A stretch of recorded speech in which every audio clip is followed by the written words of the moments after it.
Deməli, qeyri-müəyyən təsirlik halda olan isim hansı cümlədədir? Yenə baxırıq.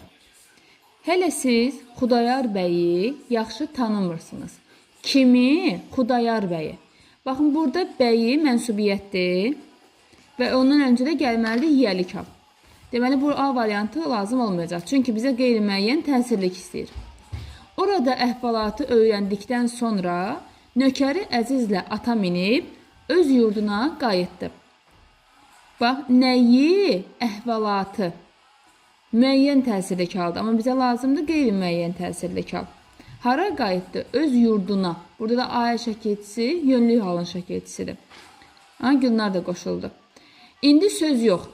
Kənardan baxan Xudayar bəyi məzəmmət eləyir. Yenə kimi? Xudayar bəyi. Burada da yenə qeyri-müəyyən yiyəlik haldır. Şəbnəm hər iki qızı üçün şəkilli kitabı, nəyi? Kitabı. Burada şəkilçi itib, bərpa elədi, düzəldi. Həmin əvəzini qoyduq, həmin şəkilli kitabı aldı. Şəkilçini bərpa eləyəndə məna itmədi. Deməli, cavabımız olacaq testimizdə D variantı. Zeynəb qızlarının hər ikisini qucağına aldı. Bax, qızlarının yiyəlik halın şəkilçisi var və ikisini mənsubiyyət də var. Baxın, burada qızlarının hər ikisi üçüncü növtəyinin söz birləşməsidir. Üçüncü növtəyinin söz birləşməsi də arasına istənilən qədər söz daxil edə bilir. Deməli, testimizin cavabı olacaq D variantı.